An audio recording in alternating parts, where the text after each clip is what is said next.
Fidèles téléspectateurs de Desports TV, bonsoir. Bienvenue dans ce plus grand stade du Sénégal où se jouent et s'expriment toutes les disciplines sportives. Il est 20h, le point sur l'actualité.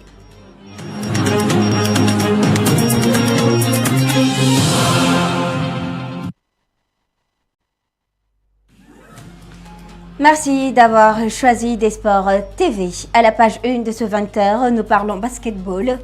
Le Rwanda renonce à l'organisation de la dernière fenêtre des éliminatoires des groupes A et C. Selon le journal, le quotidien initialement prévu à Kigali du 17 au 25 février prochain, les éliminatoires se joueront finalement au Maroc. Les autorités marocaines n'ont en effet pas tardé à se positionner après avoir appris le désistement du Rwanda. Le Maroc est classé dernier dans le groupe A, derrière le Mali, le Soudan du Sud et la RD Congo. 3 matchs, 3 défaites pour les Lions de l'Atlas lors de la dernière fenêtre qui s'est tenue à Dakar Arena au mois de novembre. À domicile, les Marocains pourront bénéficier de leur public pour espérer une qualification en Angola du 12 au 24 août prochain. Ancien meneur et arrière des Lions, Louis Adams a mis fin à sa carrière de basketteur à 34 ans. Le double médaillé de bronze aux Afro-Basket 2013 et 2017 range définitivement ses baskets au profit des jeunes qu'il encadre dans une école internationale à Dakar. C'est sur Instagram qu'il a donné la nouvelle. Je l'ai vécu, je l'ai aimé, merci cher basketball. Formé à la Jeanne d'Arc, Louis Adams a tout gagné avec l'AS Douanes. Il a disputé la première saison de la Basketball Africa League en 2021. Roi du basket 2017, il a joué à l'AS Ville de Dakar et fait son retour à la JA avant de raccrocher. Maintenant, allons à la découverte de Ndioba Lo, jeune basketteuse sénégalaise qui évolue actuellement au Japon. Vue comme une Nyomakan, grâce à ses qualités techniques et physiques, Ndioba est une basketteuse à suivre. Son portrait est dressé par Sorna Antanjai Top.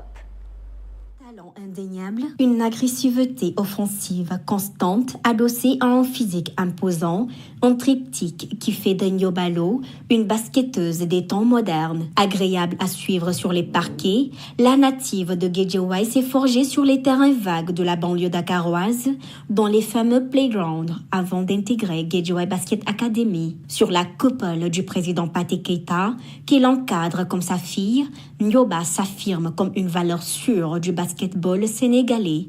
Avec les académiciens, Ndioba participe à la montée en première division avant de s'envoler pour le Japon en avril 2022, où elle continue de briller. Avec la polyvalence comme atout majeur, la Sénégalaise continue son ascension en Winter Cup. Avec Kumamoto, elle explose les compteurs comme l'indique sa performance XXL en demi-finale du championnat national des lycées. 40 points et 25 rebonds, marquant ainsi plus de la moitié des points de son équipe dans cette victoire 78-65.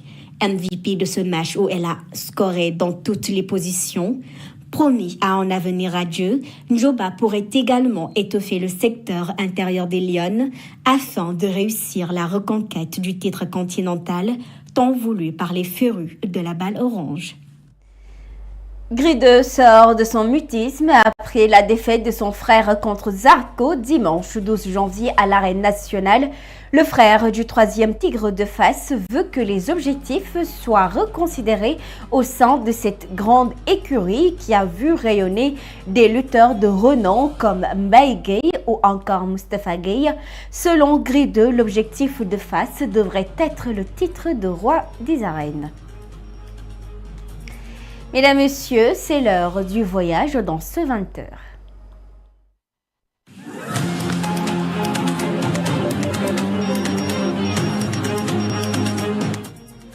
Libre de tout contrat depuis son départ de Wydad Casablanca, l'international sénégalais Maignan s'est engagé avec le club italien de la Sampdoria.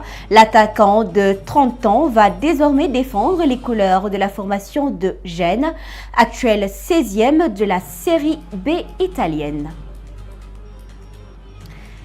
Sidi Bane sera prêté à Annecy par Lens. Le jeune défenseur sénégalais jouera en Ligue 2 française jusqu'à la fin de la saison. Sous contrat jusqu'en juin 2028, le joueur de 21 ans était dans l'équipe réserve des 100 et or. Le prêt n'est pas assorti d'une option d'achat. Le meilleur buteur de la Ligue 2 sénégalaise, El Hadj Seck, s'engage avec la Gantoise. L'attaquant de Djambar a signé un contrat de 2 ans avec le club de première division belge. Actuellement 6e au classement, l'ancien pensionnaire de Djambar a marqué 6 buts en 11 journées cette saison. Il rejoint donc son compatriote sénégalais Noah Fadiga. Et voilà, c'est ce qui met fin à ce bulletin d'information. Merci de l'avoir suivi. Merci de rester fidèle à nos programmes. Nous avançons avec Desports TV, la passion du sport, mais aussi avec Desports.sn, l'abreuvoir du football sénégalais. Merci et très bonne suite des programmes sur Desports TV.